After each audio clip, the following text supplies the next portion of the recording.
ఈ ఏకాదశి ఉపవాసం మొదలైన ప్రదేశం ఎక్కడో తెలుసా? బద్రీనాథ్కి వెళ్లే ముందర 1 కిలోమీటర్ ముందరే మనకి ఈ గుహ వస్తుంది. ఇక్కడే ఏకాదశి ఉపవాసం ఉద్భవించిందని చెప్తున్నారు.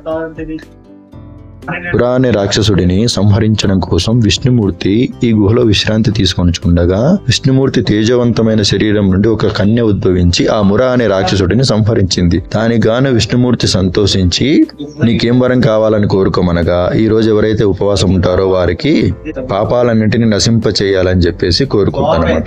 ఆ రోజు నుంచి ఏకాదశి ఉపవాసం మొదలయ్యింది. ఇది మన పురాణాలలో చెప్తున్నారు. ఇదే మీరు చూస్తున్న ఏకాదశి దేవి గుహ.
దేవాలయం ముందరనే మనకు వేడికుండం వస్తుంది.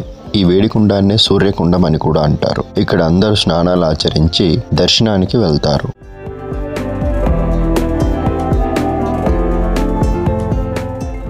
ఇదే బద్రీనాథ్ దేవాలయము. ఆదిశంకరాచార్యుల వారు ఈ నారాయణుని విగ్రహము అలకనందా నదిలో ఉంటే బయటికి తీసి ప్రతిష్ఠించారంట. అతని వలనే మనం ఈరోజు ఈ బద్రీనారాయణుని దర్శించుకుంటున్నాము. సరస్వతి పుష్కరాల సందర్భంగా జనాలు చాలా ఎక్కువగా ఉన్నారు. దాదాపు కిలోమీటర్ వరకు లైన్ ఉంది. ఇది దేవాలయ ముఖద్వారం లోపలికి వచ్చిన తర్వాత ఇలా ఉంటుంది. ఈ పక్కల ఆంజనేయ స్వామి,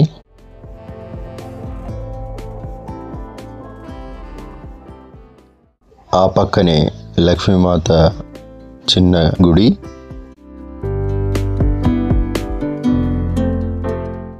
ఆదిశంకరాచార్యుల వారి మూర్తిని ప్రతిష్ఠించారు.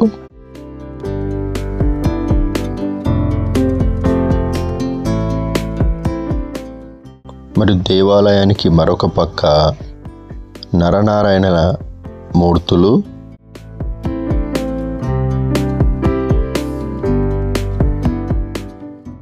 క్షేత్రపాలకుడైన ఘంటాకర్ణ మూర్తి ఉన్నారు.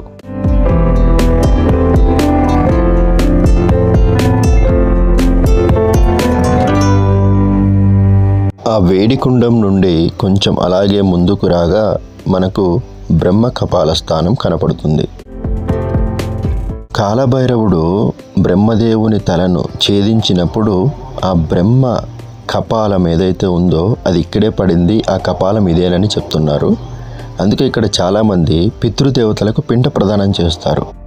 దీనివల్ల వాళ్ళ పితృలకు ఉత్తమ లోకాలు లభిస్తాయని నమ్ముతున్నారు.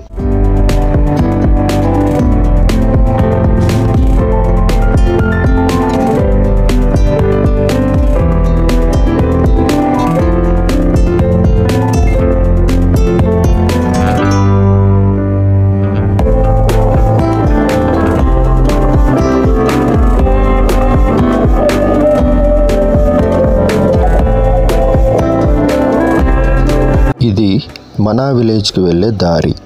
అలకనందా నదికి అటువైపు మనా విలేజ్ ఉంటుంది, ఇటువైపు మన ఇండియన్ ఆర్మీకి సంబంధించిన క్యాంపు ఉంటుంది. ఆ ఇండియన్ ఆర్మీకి కొంచెం పైభాగంలో మాతామూర్తి దేవాలయం ఉంది. ఈ మాతామూర్తి నరనారాయణుల తల్లి అని చెప్తున్నారు. ఈ అమ్మవారికి సెప్టెంబర్లో చాలా గొప్పగా మేళ నిర్వహిస్తారు. ఈ అమ్మవారి దేవాలయానికి ఎదురుగానే కాలభైరవుని దేవాలయం ఉంది. నరనారాయణుల తల్లి మాతాశ్రీ దేవాలయం కింద ఉంది. దానికి ఎదురుగా కాలభైరవ స్వామి దేవాలయం. కాలభైరవ స్వామి మూర్తి ఎంతో అద్భుతంగా ఉంది. చూద్దాం పదాం.